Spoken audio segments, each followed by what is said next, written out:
Good morning, and it's Lilia from Heel Scotland, and this morning I've got my king polar bear friend, Kenny Nielsen. How you doing, Kenny? Morning.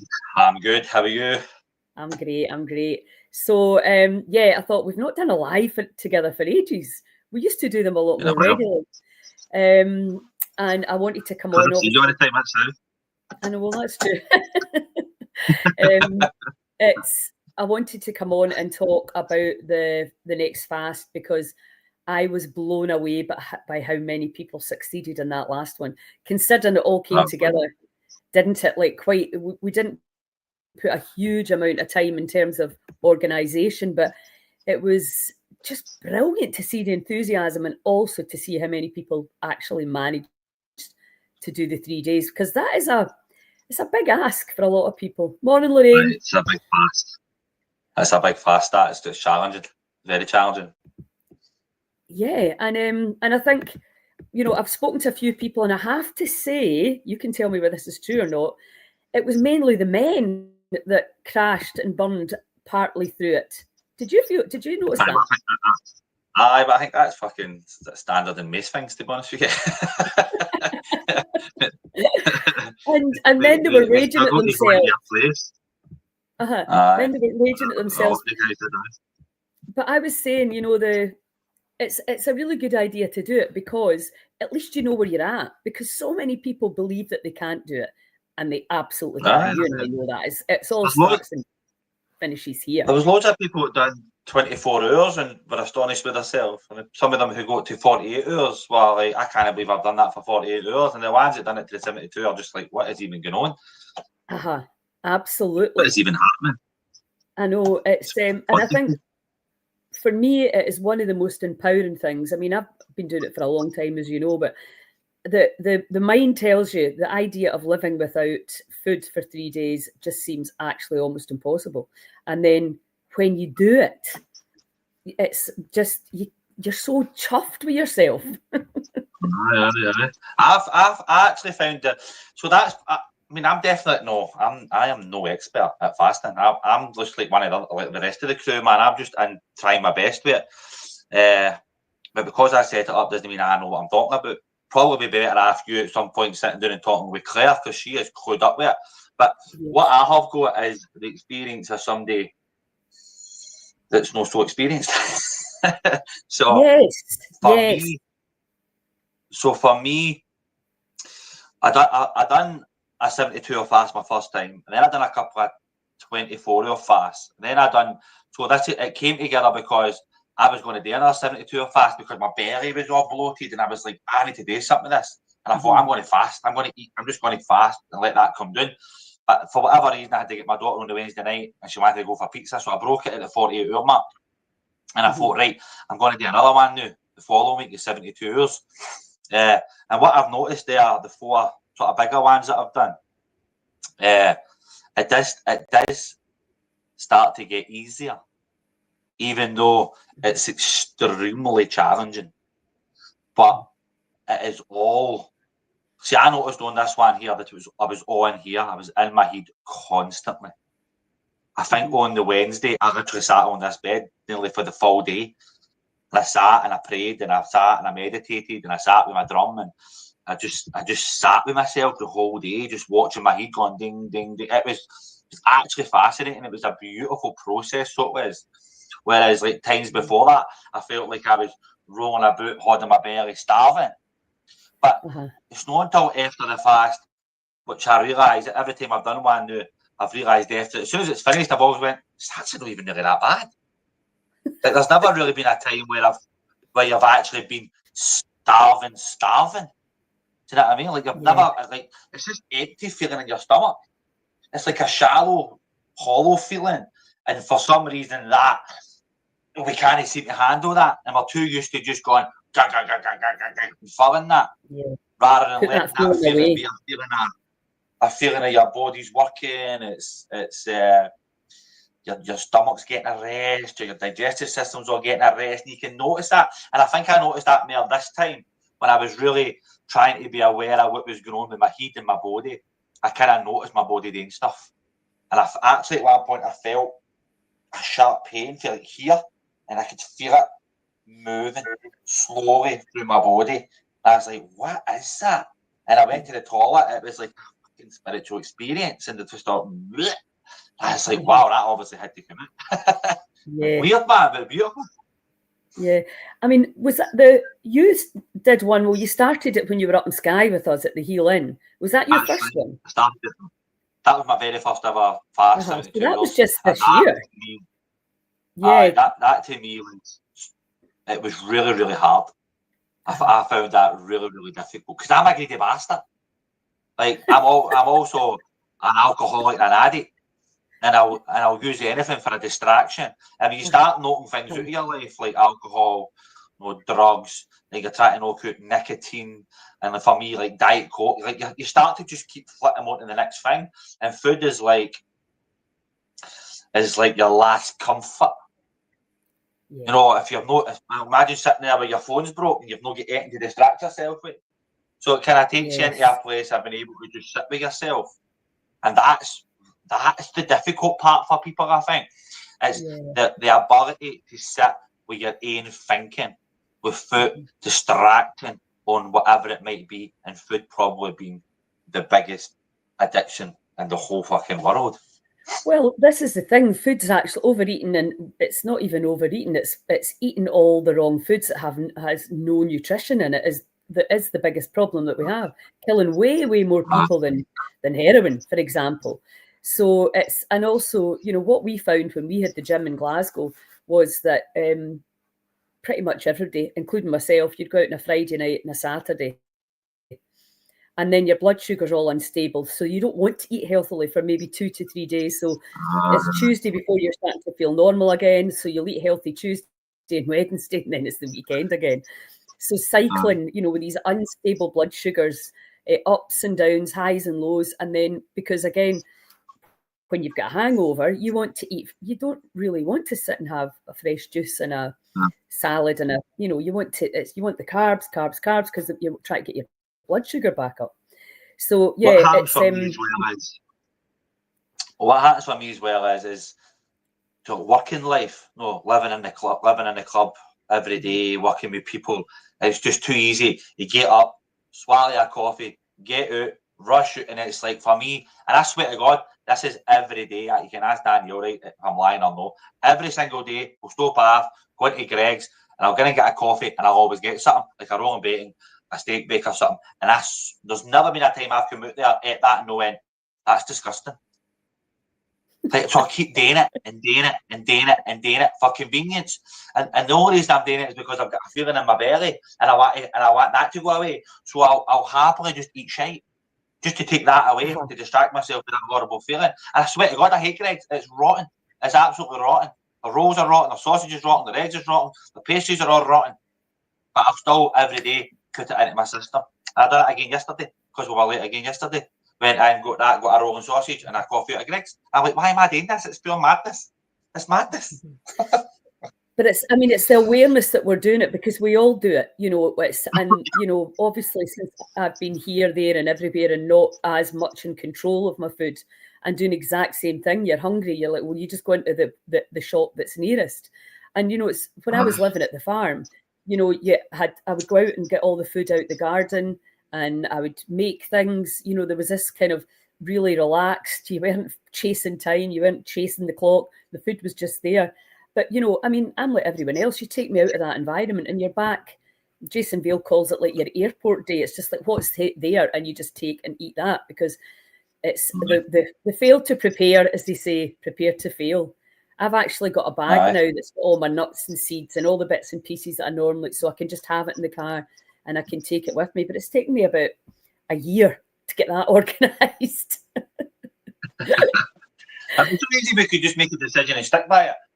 I know. Like, just make a decision. Absolutely. This is what I'm going to do. I went to Costco last week, the week before, and I went, right, okay, this is it.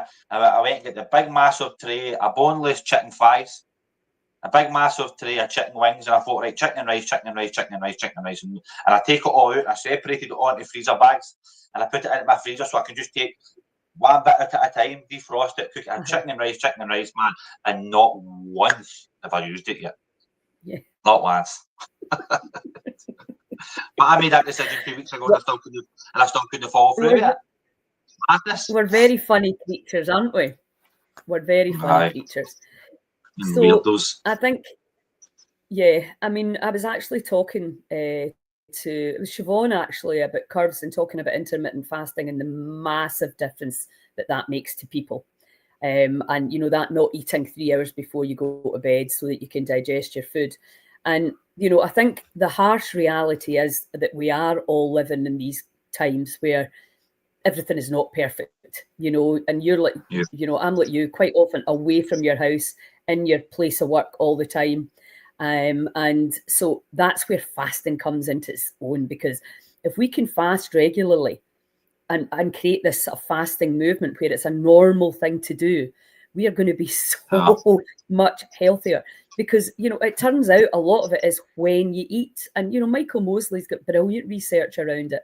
You know, even having 2 days a week with a massive calorie reduction, the 5-2, you know, that people lose weight on that. So it's the understanding of how the body works and then finding a way for you to put it into your lifestyle. And, you know, there's a thing called the FMD, fasting mimicking diet. And I did it with my friend for a week, a Monday to Friday thing. But I actually found that more stressful because you were allowed to eat, but only certain things. And it was like 4 almonds and 1. I was like, no. It's just easier for me not to eat at all. It's completely free. I'm not thinking, oh, I wish I could eat more, because the minute you start eating, you're just like, that is absolutely not enough food for me. Because I'm greedy as well. The girls used to say to me in the salon, how can you eat so much and still be so slim? But because I know how to balance my macros, I know how to not gain weight. I know how to gain weight too. I'm not saying I always stay the same weight, but it's understanding how the time of when you eat could be even more important than what you eat. Although clearly putting nutrition into the body on a daily basis is a clever idea. But until we start really having shops where you can buy brilliant, great nutrient-dense food, we just have to work with what we've got and not feel guilty and bad about it, because that whole thing about stressing, oh, and shouldn't eat that just makes the whole thing worse. You've eaten it. Move on. Look forward. You know, make a better plan for the next day. You know, hi Susan, hi Amanda. Yeah, so we're starting the next one on Sunday, the 7th of December, which for a lot of people I know that be out doing all the Christmas parties, they might not be interested, but you don't have to do the 72 hours. You can join in, you can do 12, you can do 24, you can do however many you want. And if you've never done a fast before, what I would say is that it's really good to try. Just to try even 24 hours. Don't put 72 if you've never done one before, and just see how you go. Because very often you'll realise, you know, maybe you will go, I need to eat. And then you realise the minute you've eaten that you didn't actually need to eat. You just wanted to. So you learn a lot about yourself, as you do with meditation. It's just about the learning and the understanding. When we go from burning glucose to ketones, we start actually using fat as our primary fuel source. So when the body starts utilizing the fats are where the toxins are stored. You know, if it's excess weight, if it's excess toxicity, and it doesn't matter whether you're fat or slim, it's got nothing to do with that. It's getting rid of what the body no longer needs. It will start to burn up, a bit like a Hoover, start to just get into the corners and get rid of all the garbage, as I like to call it. But what I'm going to do, and I spoke to you about this before, so I measured my ketones the last time and I got to 1.5, which in 3 days is not that deep ketosis, but it's ketosis, right? But this time I'm going to do the olive oil one on day 1. Okay. So, because I want to see what level of ketosis I can get into in day 1. And I can share the information if anybody else is wanting to try it. I wouldn't recommend you do this if you've never fasted before, or if you've got your gallbladder removed, or if you've got some of your digestive organs removed, which a lot of people have. So you would need to, I'm not going to teach it. I'm just going, because I've never done it myself before. So I want to try it and just see, and I'll be measuring my ketones, and it's something that we can discuss afterwards, whether it's... and this is when you're going to take, what, 2 teaspoons of olive oil? 2 to 2 tablespoons of olive oil. It has to be a good quality olive oil, which I need to source. And then you get some MCT oil. And MCT oil is just, if anybody's ever done the ketogenic diet, they'll know what that is. It's triple triglyceride. So it's coconut. It's taken from the coconut, and it just puts your fat levels way up. So not only are you fasting, which will, over a period of time, 24 to 48 hours, put you into ketosis anyway, even just on water or in a dry fast. But apparently what this does with the oil is it helps you drop into that deep fat burning state faster. And Right, so okay. I like to try all these things in my own body first before I, pass them on to anybody else. I like to do all these things myself. I know that you would probably be up for trying it if you were. I've got to just try it, just for the sake of trying it, definitely. Yeah, and I've got the Keto Mojo because that tells you whether you're actually in deep ketosis. Because another thing that's really important to point out is that what might put you into ketosis might not put me into ketosis, because my carbohydrate tolerance could be, I've got a very low carbohydrate intolerance, whereas younger people have a higher, usually, not always nowadays, but it used to be. And certainly post-menopause, you can have a much lower carbohydrate tolerance. So getting into ketosis, you have to take a lot more out. And then to maintain that state, make sure that you're not eating too much protein or carbohydrates. You need to measure it. Mm-hmm. And you can tell by how you feel, right? You feel good, you feel alert, you feel like, motivated. You're probably in ketosis. But because we like tests and we're learning so much about our own bodies, it can be really helpful to be able to measure that. So I think the Keto Mojo's, I think it's about 60 quid. So if you're really serious, and then you just get the strips, and then, I mean, I don't use it. Initially when I got it, I was checking everything all the time, right? And then you get bored, and then you're like, right, I only really now need to know exactly how the level of ketosis that I am in. There's Katie. Lucas fluctuated quite a lot through it. Yeah, I've been following that, Katie. Yeah, that's really interesting. I'm very, very intrigued to see how that works out. Yeah, so why would you fast? Because I think it is a free, powerful way to heal, right?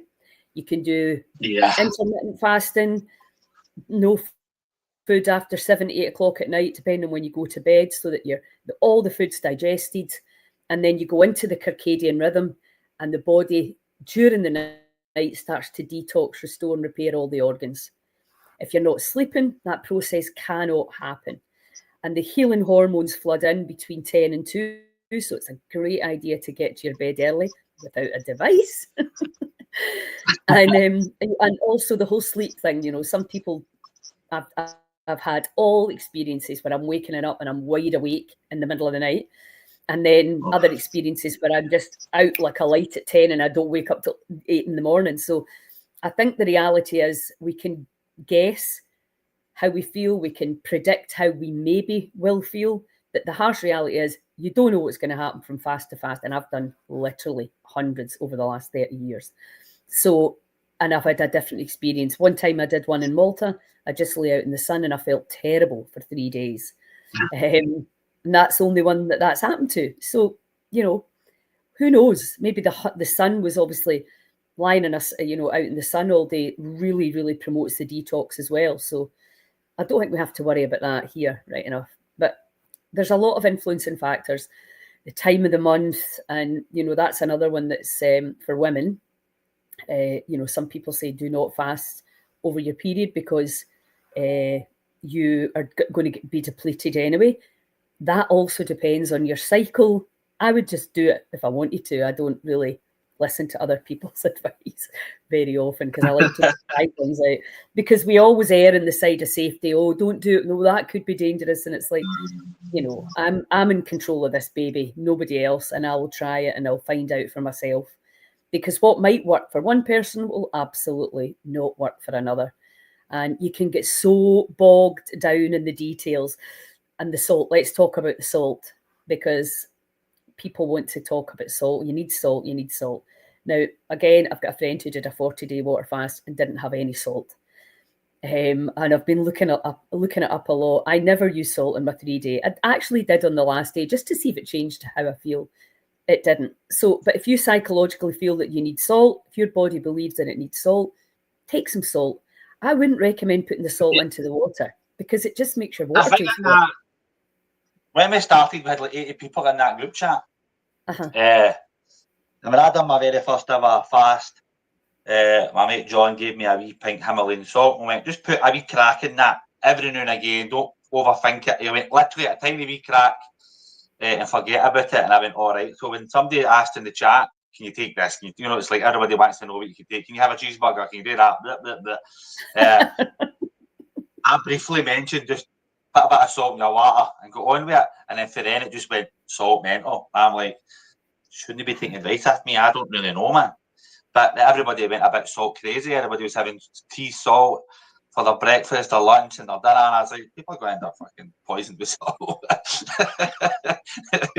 So, you know, I was doing it. All I was doing was see that wee Celtic salt. I literally did that. I put my finger in it once in a blue moon and had a wee lick it, and that was it. I know. And it tastes good, doesn't it? It's nice. That's nice. That's nice. Yeah. So the thing, the way I always say it to people is, you know, like, because obviously when I was a practicing nutritionist, it just bored me to death because it's like, would you shower with a little bit of herbal tea, a little bit of diluting juice? No, you wouldn't. So what we're trying to do is put things in to wash everything out the body. Don't complicate it. Give the body one thing to do, one thing to recognize. It doesn't have to do any work. You're just, again, flushing the... And it's just a really, really powerful way. And the other thing I wanted to say about your sauna, Kenny, because I think we really need to make a lot more around that. People can come to your place and use the sauna without you doing the ice. The sauna is the best possible way to detox. We know that. There's tons of data around the power of saunas. So much as obviously you're famous for ice and you know, for all the incredible work on the mental and emotional and spiritual side and the physical side, I think you know, we should really be making more about your sauna because it's such a powerful way. And if you are doing the fast, come in and just sit and get really hot and sweat because you're just giving the body that. I done a lot of sauna through the last fast. Yes, brilliant. But you feel it. You can feel it coming out. It's no else. I noticed a lot, man. Really like sweaty, smelly, sweaty.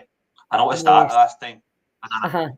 Well, that's just in with the light, out with the shite, as you know.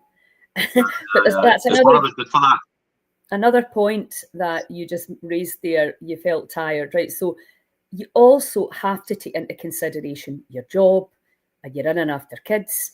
Are you driving? Are you doing things that are requiring a lot of mental clarity and focus? You know, maybe this time of year is not the right time for you, but we're going to be doing this a lot more often. We're creating this kind of fasting movement and really encouraging people to utilize this phenomenal protocol for healing. And I've got 2 retreats, one in Skye and then one down in Cretan fasting. If people want to come along, the one in Skye is a buy one, get one free offer until the 3rd of December. If people want to come to that spectacular location and come and fast with us, you should come up, Kenny, if you look at the dates and see if you can come up. Brilliant. And then we can... I'm going to do one of these 72 or fast once a month, at least once a month. I'm going to do it, and in between the month, I'm going to hit out a couple of 24 hours. Yes. Just to keep the practice up, just keep observing my body and my mind. Yeah, and the more we do through next year, the more we'll learn, the more practice we'll get in, the easier it will get. And January, end up 2 in a month, who knows? And January, our January challenge is intermittent fasting. And a few years ago when we started it, that's when I realised I was blown away by the testimonies I got. It tends to be in January, you're a wee bit cleaner with your diet anyway, but the time you eat is critically important. And interestingly enough, my son was saying that he'd stopped eating the last thing at night and he was like, I can't believe the difference in my quality of sleep. I was like, oh, really? Did you listen to your mother for once?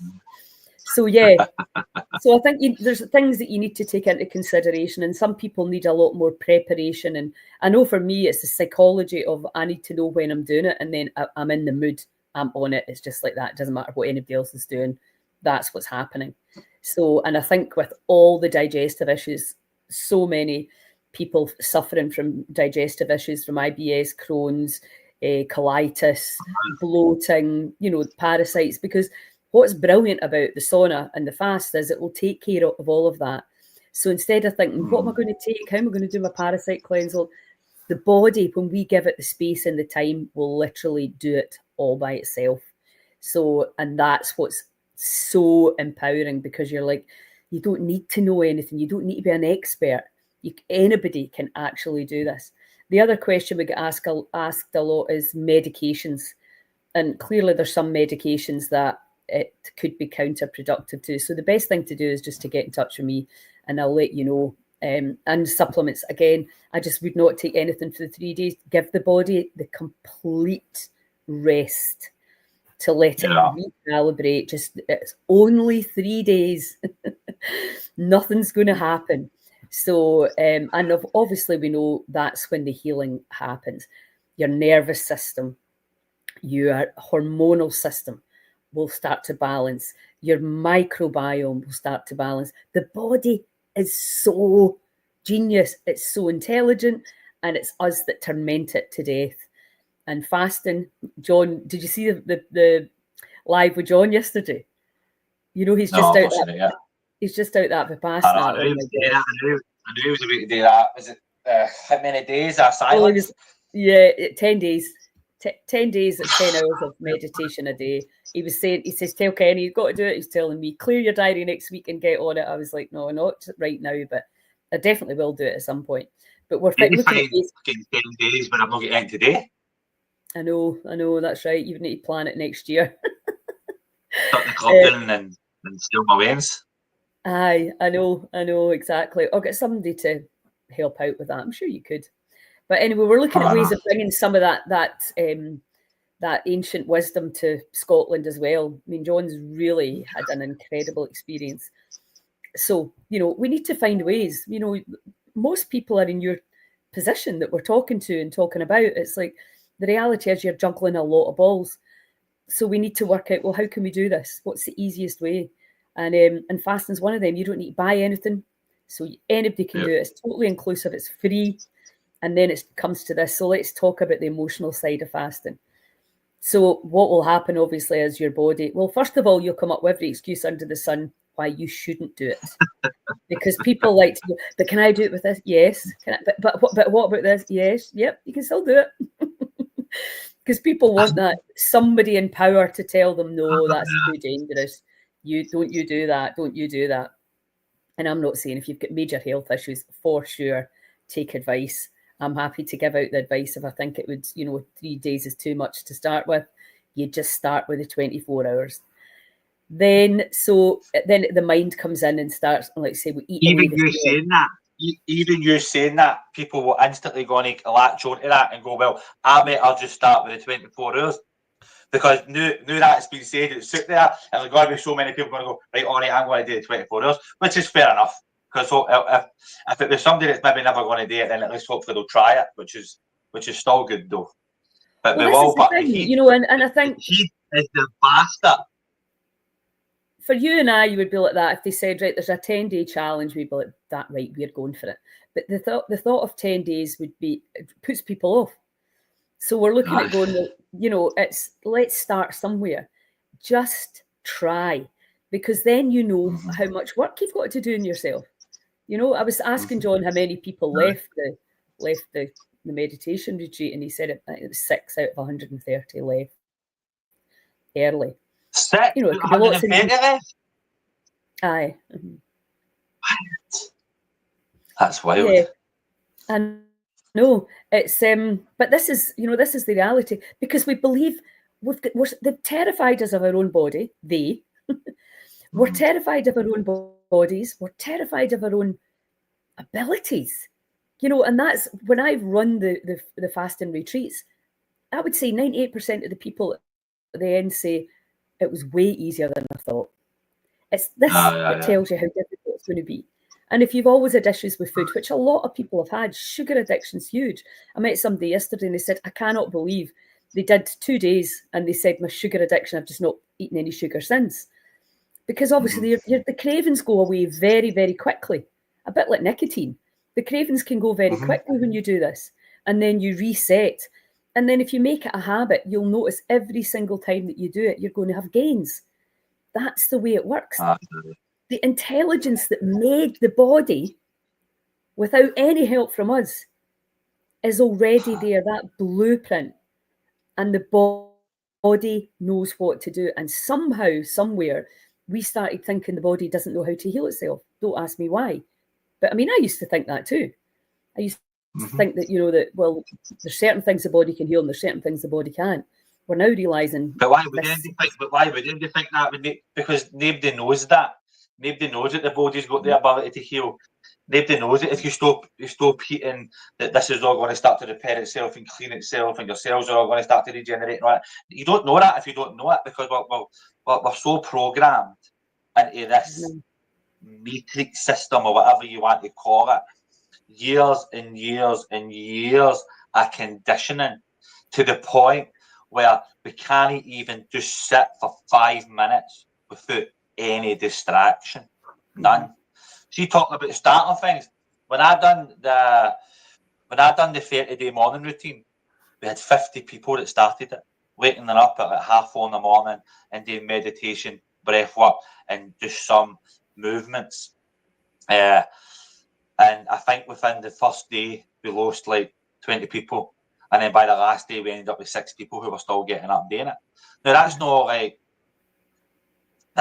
like, oh, these are lazy people, or they've not got any sort of willingness and anything like that. It's just so difficult to reprogram yourself into a new way of being.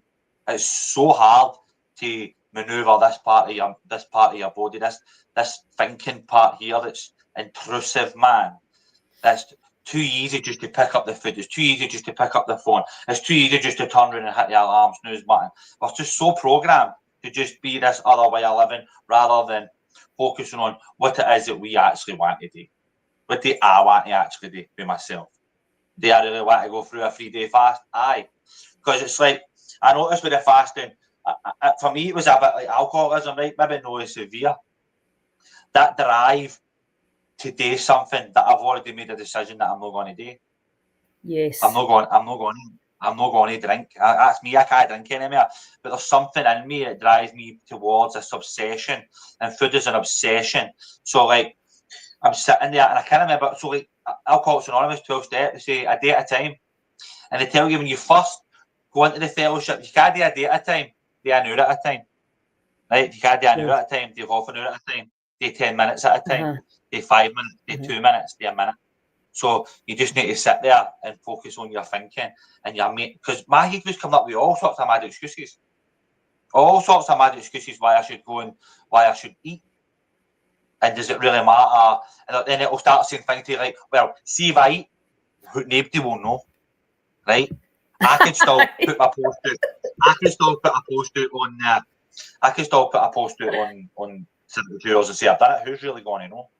Do you know what I mean? And there was a point where fucking Big Ian had a big bag of crisps, and he had finished his fast. He'd finished his fast half a day before us, and he's like that. Look, fuck's sake, Kenny, man, it's only a packet of crisps. Just have one. Nobody will know, right? And I'm actually sitting there going, should I just have one? Like, it's wild. It's wild in here. But we're so programmed not to listen to ourselves, and that's what I think, because I don't know the science behind fasting. I just don't know it, right? But I know after I've done it, I felt good. And I know during it, something was happening. And every time I've done it, I've always felt better. And every time I've done it, I've always had more awareness of myself. So the more I do it, the better I get. The more I moan at myself for eating shite. The more I moan at myself for going to Greg's and eating one of the horrible things. Like Danielle's been cooking every other night. She's doing minced potties and making up chicken Kievs, and she's just doing home cooking now, which is nice. I've started. Here's another thing, Holly's got something wrong with her digestive system. So now I'll start to cook better for her. She needs certain foods. She's we don't actually know what that is yet. But There's something going on there. So everything is awareness. Mm-hmm. But awareness can be a bastard, when you're aware you're still doing the right thing. I'm aware I'm eating this thing, but at least I'm aware of it. Awareness is the first step. Awareness can be a bastard. You're absolutely right, because it's like, now you know what you're doing and not doing. Do you know what I mean? It's like, and why do we still do it? But it's just the creatures of habit. So if anybody's got any questions, please jump on, ask them right now, or ask them and I can answer later. So we're going to be at the clubs this Sunday the 7th. Is that it? We're going out for dinner. Is that what you said? Sunday the 7th, we've got it's like a Christmas night out. We're going to go to, what's it called? I can't remember what it's called now. It's a wee Indian restaurant next to the club. It's a beautiful restaurant. It's got a fully alcohol-free bar. So you can get an alcohol-free pint. You can even get an alcohol-free half if you want. But I don't know why I want one of them. There's a good few years going. So it'd be good to just go there. I think Claire maybe saying that we shouldn't be doing that. We should be eating better and stuff like that. But she can moan about that when you talk to her on your podcast. We're going to go there, have the last meal there, and then that's where I'll be starting for the 7 p.m. on the 7th. 7/7/12. Aye. Cool. Right, I know, because the last time some people had started on the Monday, and I was like, I wish I'd started on the Monday. I know, that's what I was saying. Well, man's started on like the Monday night. Because we started, I think we started at like 2 o'clock or something, wasn't it? 1 o'clock or something. And then you had that whole day to think about it. Whereas if you'd done it the night before you went to have your dinner, then you're not going to be hungry the rest of that night. Then you're sleeping all night, and then the next day you're already body pinning it, and you're at that point, man. Yeah. That's the plan. The plan of attack right there.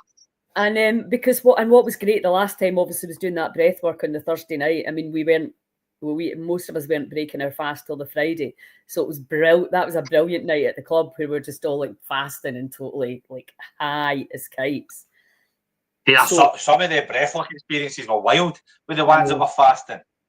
Wild.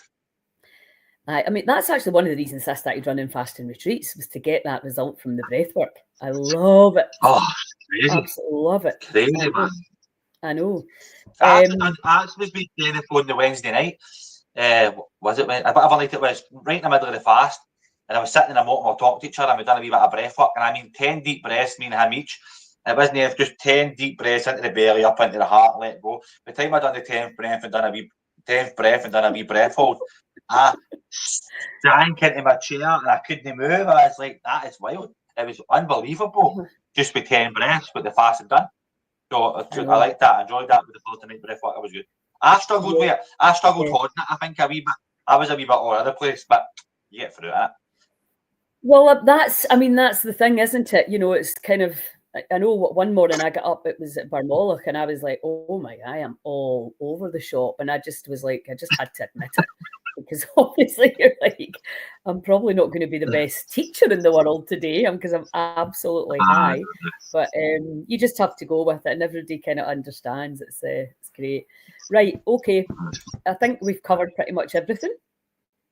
But let's say to people though, so if anybody who's not in the group chat now and wants to join us and give it a try, we've got you in there and Claire's in there. She's kind of took up the role as head honcho in there, giving out all advice. She's very, very clued up there. So if you want to get involved, fling us a message. We will add you into the group chat, and you can take part in this wonderful experience. Awesome. Yeah, and I mean the group, hilarious and all as it was, it cheered me up, and it was a everybody's some mess in there, man.